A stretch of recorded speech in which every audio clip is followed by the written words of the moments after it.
ముఖ్యమంత్రి చంద్రబాబు నాయుడు పైన మీరు చెప్పులు వేయాల్సినటువంటి ఆ కోపం కసి ఎందుకు వస్తుందంటే ఏం చెప్తారు? రాజకీయంగా వాళ్ళు అదైతే చెప్పేసేస్తారా?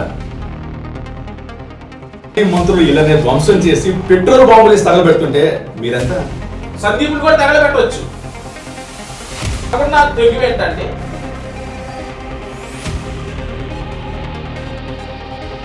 పవన్ కళ్యాణ్ అనేటువంటి వ్యక్తిన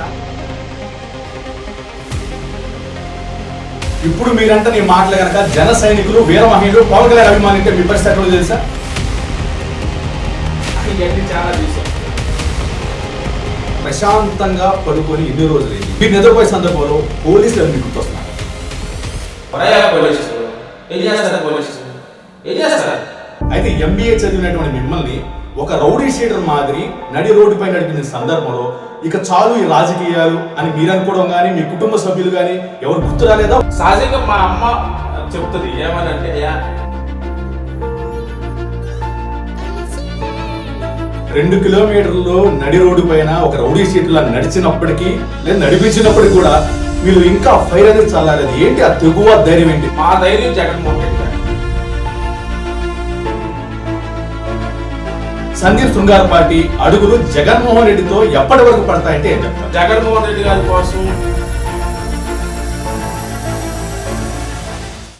ఆంధ్రప్రదేశ్ రాష్ట్రంలో ఉన్నటువంటి కూటమి ప్రభుత్వాన్ని ప్రశ్నిస్తున్నా ఎదురు తిరిగినా రెడ్ బుక్ అంటారు, కేసులు అంటారు, అరెస్టులు అంటారు, వేధింపులు కూడా చేస్తున్నారు. ఎలా చూడొచ్చు అంటారు? ఇప్పుడు జై జగన్ అంటే కేసు తెలుసా? వీళ్ళ ప్రభుత్వంలో ఆయన మొన్న పుట్టా మహేష్ యాదవ్ ఉన్నాడు. జగన్మోహన్ రెడ్డి హెచ్చరిస్తున్నారు. ఎలా ఉంటుందండి 2.0? డౌటే లేదు. సప్త సముద్రాల అవతలున్నా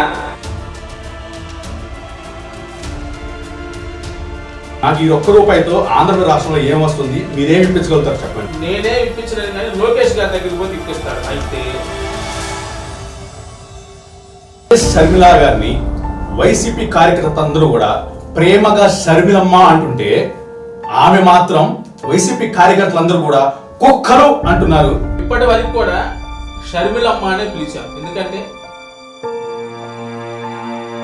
నిజంగా ముఖ్యమంత్రికి మతం అవసరమా? ముఖ్యమంత్రిగా వైఎస్ జగన్మోహన్ రెడ్డి గారు ఏ విధంగా ప్రమాణ స్వీకారం చేశారో ఒకసారి వినండి.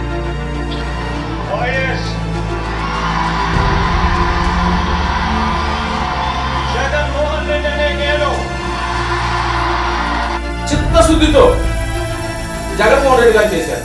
వేలకలాగా చెప్పండి, మీరు నారా చంద్రబాబు నాయుడు నారా లోకేష్ ఎందుకు